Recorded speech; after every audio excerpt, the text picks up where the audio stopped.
ಇನ್ನು ನಟ ದರ್ಶನ್ ಮತ್ತು ಗ್ಯಾಂಗ್ನ ಮತ್ತೊಂದು ಸಂಚು ಕೂಡ ಬಯಲಾಗಿದೆ. ಕೊಲೆ ಮಾಡಿದ ನಂತರ ಮೂವರ ತಲೆಗೆ ಕಟ್ಟೋದಕ್ಕೆ ಬಿಗ್ ಪ್ಲಾನ್ ಅನ್ನ ಮಾಡಿದ್ರಂತೆ. ರೇಣುಕಾ ಸ್ವಾಮಿ ಕೊಲೆ ಮಾಡಿದ್ದು ಒಪ್ಕೊಳ್ಳುವಂತೆ ಒತ್ತಡ ಹೇರಿದ್ರಂತೆ. ಅಂದ್ರೆ ರೇಣುಕಾ ಸ್ವಾಮಿಯನ್ನ ನೀನೇ ಕೊಲೆ ಮಾಡಿದ್ದು ಅಂತ ಒಪ್ಕೋ ಅಂತ ಒತ್ತಡ ಹೇರಿದ್ರಂತೆ. ಡೆವಿಲ್ ಗುಂಪಿನ ಮತ್ತೊಂದು ಸಂಚನ್ನ ಬಯಲು ಮಾಡಿದೆ ಒಂದು ಸ್ಫೋಟಕ ಆಡಿಯೋ ಸಂಭಾಷಣೆ.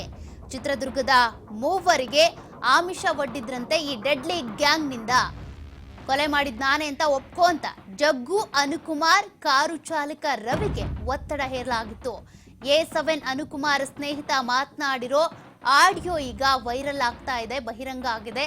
ಅನು ಸ್ನೇಹಿತ ತಬಾರಕ್ ಜೊತೆಗೆ ಸಂಭಾಷಣೆ ನಡೆಸಿದಂತ ಆಡಿಯೋ ವೈರಲ್ ಆಗಿದೆ. ಆ ಆಡಿಯೋದಲ್ಲಿ ಏನ್ ಸಂಭಾಷಣೆ ಆಗಿದೆ ಕೇಳೋಣ ಬನ್ನಿ. ರಾತ್ರಿ ಅವ್ರ ಅಮ್ಮನ ಕರೆದಿತ್ತು. ನಾನು ಓದೆ ಕರೆದ್ರು ನನಗೆ. ಎಲ್ಲಿದ್ದೀನಿ ರೆಕಾರ್ಡಿಂಗ್ ಮಾಡ್ಕೊಳ್ರಿ, ಬೇಕಿದ್ರೆ ಹೇಳ್ತೀನಿ. ರೆಕಾರ್ಡಿಂಗ್ ಕರೆದ್ರು ನಮ್ಮ ಬಾ ಇಲ್ಲಿ ಅಂತ ನಾನು ಹೋದೆ. ಅವ್ರಿಗೆ ಏನಕ್ಕಂದೆ ಅನ್ನು ಮಾತಾಡ್ತಾನಂತೆ ತಗ ಅಂದರು. ಕೇಳಿದೆ ನಾನು, ಅಣ್ಣ ಏನೋ ಅವನು ಹೋಗಿದ್ದೇನೋ ಒಳಗೆ, ನಿನ್ನ ಶೆಡ್ಡಲ್ಲಿದ್ದೇನೋ, ನೀನು ಇದ್ದೇನೋ ದರ್ಶನ ಹೊಡಿಬೇಕಾರೆ ಅಂತ ಕೇಳಿದೆ. ಅಣ್ಣ ದೇವರಣ್ಣಗೆ ನಾವು ಒಳಗೆ ಹೋಗಿರಲಿಲ್ಲ, ನಾವು ಇಲ್ಲಿಂದ ಹೋದ್ವಿ, ಆಟೋದಲ್ಲಿ ಕರ್ಕೊಂಡು ಹೋದ್ರು, ಅಲ್ಲಿಂದ ಕಾರಲ್ಲಿ ಹೋದ್ವಿ. ಆ ಕಾರಲ್ಲಿ ಹೋದಾಗ ಅಲ್ಲಿ ಕರ್ಕೊಂಡು ಹೋದ್ರು, ಶೆಡ್ಡಿಂದ ಹೊರಗೆ ನಿಲ್ಸಿದ್ರು. ದರ್ಶನ್ ಕಾರ್ ಬಂತು, ನಾವು ಹೊರಗೆ ಇದ್ವಿ. 1 ಗಂಟೆ ಆದಮೇಲೆ ಮತ್ತೆ ನಮಗೆ ಕರೆದು ಒಳಗಡೆ ಅಪ್ರೂವಲ್ ಆಗ್ತೀರ ಅಂತ ಕೇಳಿದ್ರು.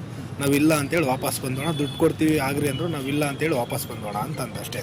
ಶೆಡ್ ಒಳಗೆ ಮುಂಚೆ ಯಾರಾದರೂ ಇದ್ರಂತೆ? ಅವ್ರು ಒಂದು 50 ಜನ ಇದ್ರಂತಣ್ಣ. ಮುಂಚೆ ಒಂದು 50-60 ಜನ ಇದ್ರಂತೆ. ಇವ್ರಿಗೆ ಒಳಗೆ ಬಿಡಿಸ್ಕೊಳ್ಳಿ ಅಂತ. ರಘುಗೂ ಅವನು ಸತ್ತೋದ್ರಲ್ಲ, ಅವರಿಬ್ರು ಒಳಗೆ ಕರ್ಕೊಂಡಿದ್ದಾರೆ. ಇವ್ರನ್ನ ಹೊರಗೆ ನಿಲ್ಸಿದ್ದಾರೆ ಎಲ್ಲರನ್ನು. ಆಮೇಲೆ ಸತ್ತೋದಾದ್ಮೇಲೆ ಇವ್ರಿಗೆ ಒಳಗೆ ಕರ್ಸ್ಕೊಂಡು ಅಪ್ರೂವಲ್ ಆಗ್ರಿ ಅಂತ ಕೇಳಿದ್ದಾರೆ. ಇವ್ರು ಬೇಡ ಅಂತೇಳಿ ಅವ್ರೇನೋ ಬಾಡಿಗೆ ದುಡ್ಡನ್ನ ಅದನ್ನ ಇಸ್ಕೊಂಡು ಬಂದಿದ್ದಾರೆ.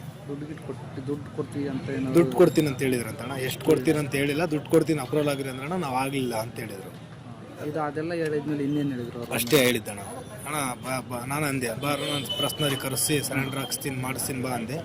ಹ್ಞೂ ಅಣ್ಣ ನಾಳೆ ಬಂದು ಸರೆಂಡರ್ ಆಗ್ತೀನಿ ಅಂತ ಹೇಳ್ದ. ಮತ್ತೆ ಒಂದು ಕಾಂಟ್ಯಾಕ್ಟ್ ನನಗೆ ಇವತ್ತು ಹೋಗಿ ಸರೆಂಡರ್ ಆಗಿದ್ದಾರೆ. ಅಲ್ಲ ಬೈ, ರಾತ್ರಿ ಅವ್ರ ಅಮ್ಮನ